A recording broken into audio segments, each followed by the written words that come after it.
কুড়িগ্রামের চরাঞ্চলগুলোর বালুময় মাটিতে তেমন কোনো আবাদ না হলেও প্রকৃতির দান বিস্তীর্ণ কাশবন। আর সেই কাশ নিজেদের ব্যবহারের পর বিক্রি করে চলে অনেক কৃষকের জীবন। প্রতি বছর এলাকার কৃষকরা কাশ থেকে প্রায় 20 কোটি টাকা আয় করলেও এবারের বন্যা সেই বিনা খরচের আবাদও নষ্ট করে দিয়েছে। বিস্তারিত কুড়িগ্রাম প্রতিনিধি ইউসুফ আলমগীরের রিপোর্টে।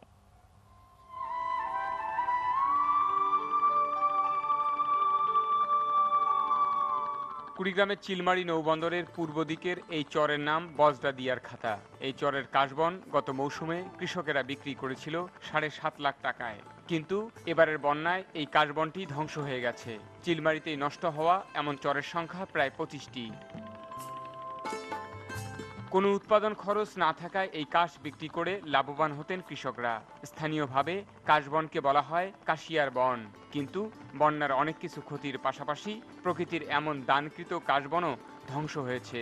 বেশি বন্যা হচ্ছে, এই যে কাশি মনে করো নষ্ট হয়ে যাচ্ছে, তাহলে তো আমাদের মনে করো পেটে আর তেমন একটা মনে করো ভাত যাবে না। গরু বছর দুই একটা আছে কেটে আনি খিলেবো, বন্যায় আর ওর উপর দিয়ে পানি যাইতে আছে উঁচু হয়ে।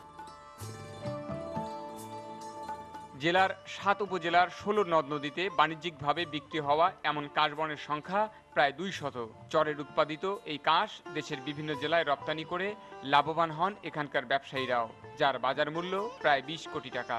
2 শতাধিক চরে যে পরিমাণ কাশবনের ক্ষতি হয়েছে, তাতে গরিব মানুষরা তাদের পুনর্বাসন কাজে ব্যবহার করার জন্য এই কাশ কিন্তু আর পাচ্ছেন। চরের মানুষের অর্থনীতিতে এর একটা প্রভাব রয়েছে, সে প্রভাবটিও কিন্তু আমাদেরকে দেখতে হবে। বন্যায় সম্পদের ক্ষতির পাশাপাশি কাশবনের এমন ক্ষতি ভাবিয়ে তুলছে কৃষকদের।